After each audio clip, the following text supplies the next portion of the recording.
स्वागत है आप सभी का बोर्ड परीक्षा एक नजर में। बेहद ही महत्वपूर्ण प्रश्न और चैप्टर नंबर 2 मानव जनन। आज इस चैप्टर के लगभग सारे महत्वपूर्ण क्वेश्चंस कंप्लीट हो जाएंगे और ये लास्ट क्वेश्चन मैं इस चैप्टर का लेकर के आया हूँ जो आपके आगामी बोर्ड परीक्षा में अवश्य ही आने वाले हैं। तो इस चैप्टर की समाप्ति पे हम लोग आज देखते हैं गर्भावस्था और दूसरा हम देखेंगे प्रसव। गर्भावस्था किसे कहते हैं? जैसा कि आप सभी ने पिछले क्लासेस में पढ़ा कि निषेचन की क्रिया जब हो जाती है तो निषेचन की क्रिया के बाद अंतररोपण होता है और अंतररोपण की घटना जब होती है तो गर्भावस्था की प्रक्रिया प्रारंभ होती है। अगर मानव की बात करें तो मानव में जो गर्भावस्था का समय होता है वो होता है 9 महीने का। और ये 9 महीने की गर्भावस्था के दौरान क्या होता है, जो शिशु है उस शिशु का विकास होगा, यानी जो गर्भ है उस गर्भ का क्या होगा, विकास होगा, जो कि अलग अलग 3 तिमाहियों में होता है। पहली तिमाही, दूसरी तिमाही और तीसरी तिमाही।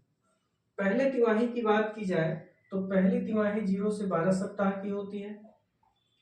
दूसरे तिमाही की बात की जाए तो ये 13 से 28 सप्ताह की होती है। तीसरे तिमाही की बात की जाए तो ये 29 से 40 सप्ताह की होती है। अब चलते हैं हम लोग प्रथम तिमाही की तरफ। प्रथम तिमाही की अगर हम प्रथम मंथ की बात करें तो सबसे पहले गर्भ में हमें हृदय की धड़कन, अगर कोई गर्भवती महिला है तो प्रथम तिमाही में सबसे पहले उस गर्भ के विकसित होने के संकेत जो प्राप्त होते हैं वो हृदय के धड़कन होते हैं। और माँ के गर्भ के ऊपर स्टेथोस्कोप की सहायता से, यानी एब्डोमेन के ऊपर स्टेथोस्कोप को लगा करके आसानी से हृदय की धड़कन को महसूस किया जा सकता है, जो कि एक बढ़ते हुए गर्भ का संकेत होता है। दूसरे महीने की बात की जाए, प्रथम तिमाही के दूसरे महीने की, तो इसमें हाथ पांव की जो अंगुलियां होती हैं ये सभी क्या होती हैं, विकसित हो जाती हैं। वही तीसरे मंथ की बात करें तो इसमें जो प्रमुख अंग तंत्र होते हैं, यानी शिशु के अंदर जो प्रमुख अंग तंत्र का निर्माण होता है वो प्रथम तिमाही के अंत तक लगभग सारे के सारे निर्मित हो जाते हैं। द्वितीय तिमाही की बात करें तो दूसरे तिमाही में यानी 13 से 28 सप्ताह में, इसमें 5वें महीने में पहली बार क्या होती है, शिशु की गतिविधि को महसूस किया जाता है, यानी गर्भवती महिला स्पष्ट महसूस कर सकती है, उसके एब्डोमेन में ऐसा लगता है कि शिशु चल रहा है, हाथ पांव चला रहा है। और इन्हीं के साथ सर के ऊपर बाल भी आ जाते हैं और इसके 6वें महीने में पूरे शरीर पर बाल आ जाते हैं। यानी जब दूसरी तिमाही चल रही है, दूसरे तिमाही के 6वें महीने की बात की जाए तो 6वें महीने में पूरे शरीर पर बाल आ जाते हैं और इनकी पलकें अलग हो जाती हैं तथा भौहों का भी निर्माण हो जाता है। वही तीसरी तिमाही की बात की जाए तो तीसरी तिमाही में क्या होगा, यहाँ पर पूर्ण विकास, यानी शिशु पूर्ण रूप से विकसित हो जाता है और ये प्रसव की क्रिया के लिए अब तैयार है, यानी अब इसके बाद क्या होगा, प्रसव होगा।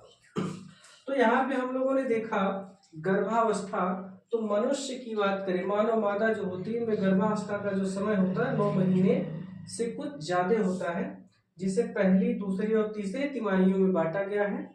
पहली तिमाही की बात की जाए तो पहली तिमाही के पहले महीने में हृदय की धड़कन और दूसरे महीने में हाथ पांव की उंगलियों का निर्माण और इसके अंत तक यानी तीसरे महीने तक शरीर के लगभग सभी अंगों का विकास हो जाता है। दूसरी तिमाही की बात करें तो 5वें महीने में सबसे पहले शिशु की गतिविधि 5वें महीने में महसूस की जाती है, यानी माँ के गर्भ में शिशु अपने हाथ पांव को चलाने लगता है और सर पे इस पे बाल आ जाते हैं। 6वें महीने की बात करें तो पूरे शरीर पर बाल आ जाते हैं, पलकें खुल जाती हैं, भौहों का निर्माण हो जाता है। वही तीसरी तिमाही की बात की जाए तो तीसरी तिमाही में क्या होगा, शिशु पूर्ण रूप से विकसित हो जाता है। इनके अलावा कभी कभी कुछ क्वेश्चन आ जाता है, अन्य जंतुओं में पूछ लेता है कि गर्भावस्था का समय क्या होता है। तो जैसे बात करें हम चूहे की बात करें तो चूहे का जो गर्भकाल होता है ये लगभग 22 दिन का होता है।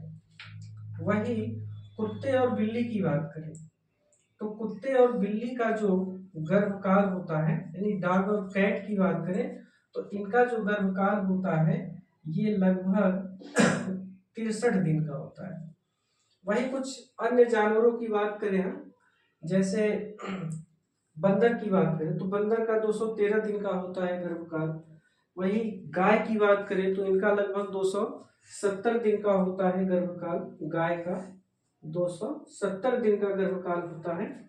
हाथी की बात की जाए तो हाथी का जो गर्भकाल होता है ये लगभग 641 दिन का होता है। तो इस तरीके से अलग अलग जंतुओं के गर्भकाल की भी हम लोगों ने यहाँ पर देखा कि उनका गर्भकाल कितना होता है।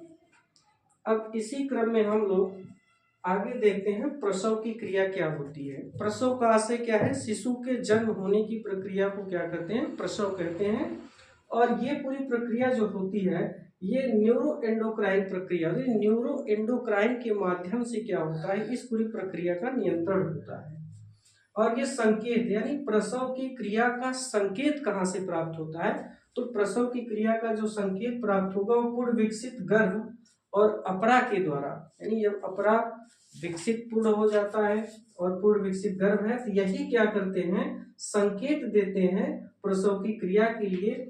और ये जो प्रक्रिया होती है उसे कहते हैं गर्भ उत्क्षेपण प्रतिवर्त कहते हैं। बहुत महत्वपूर्ण है, कई बार यही क्वेश्चन पूछा गया है कि प्रसव के समय पूर्ण विकसित और गर्भ के द्वारा जो संकेत दिया जाता है उस संकेत को क्या कहते हैं, तो उस संकेत को गर्भ उत्क्षेपण प्रतिवर्त कहते हैं।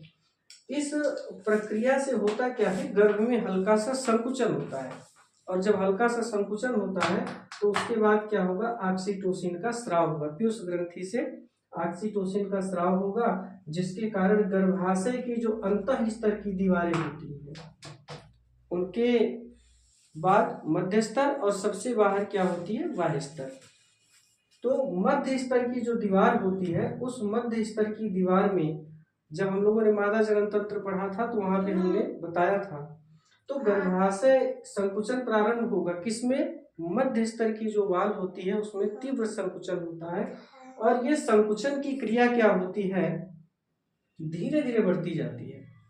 जैसे शुरुआत में मान लीजिए कि ये प्रक्रिया 20 से 30 मिनट के अंतराल, यानी एक बार ऑक्सीटोसिन का स्राव हुआ तो अगले 20 से 30 मिनट के बाद क्या होगा, फिर से संकुचन हुआ, फिर ऑक्सीटोसिन का स्राव होगा और ये प्रक्रिया धीरे धीरे तीव्र होने लगती है।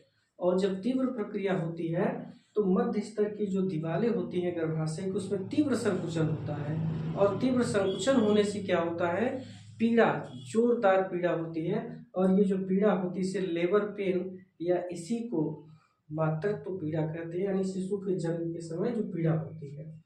अब इस गर्भाशयी संकुचन के कारण क्या होता है, रिलैक्सिन हार्मोन्स का स्राव होता है।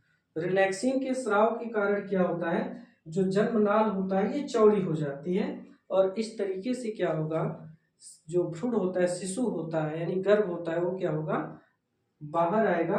तो इससे क्या होगा, गर्भ यानी एक एक्सप्लोजन होता है, वो कैविटी क्या होगी, फटेगी और बर्थ नाल से यानी जन्म नाल से शिशु क्या होता है, शरीर के बाहर आ जाता है। इसी प्रक्रिया को कहते हैं, इसी प्रक्रिया को प्रसव कहते हैं। अब शिशु के जन्म के बाद क्या होता है, दुग्ध का स्रावण होगा और दुग्ध के स्रावण में क्या होता है, बच्चे के फीडिंग के लिए यानी जो पोषक पदार्थ चाहिए वो पोषक पदार्थ कहाँ से मिलेंगे, माँ के दुग्ध से मिलेंगे। और माँ के दुग्ध में क्या होता है, कुछ प्रतिरक्षी होते हैं जो बच्चे के अंदर क्या करते हैं, रोग से लड़ने की क्षमता का विकास करते हैं। जिसमें बात की जाए तो IgA प्रमुख रूप से पाया जाता है, जो बच्चे के अंदर क्या करेगा, प्रतिरक्षा तंत्र का विकास करता है। तो प्यारे बच्चों, इस तरीके से हम लोगों ने दूसरे चैप्टर को कंप्लीट किया और दूसरे चैप्टर से जो भी महत्वपूर्ण क्वेश्चन आपके बोर्ड एग्जाम में आ सकते हैं उन सभी क्वेश्चंस को कवर किया गया है। तो आप सभी लोग वीडियो को ध्यानपूर्वक देखें और आप लोगों को कोई समस्या होती है इनमें तो कमेंट सेक्शन में जाकर के अपनी समस्या को लिखें, उनका समाधान किया जाएगा। और चैनल को अवश्य आप लोग सब्सक्राइब करें, शेयर करें और बेल आइकन को प्रेस करें।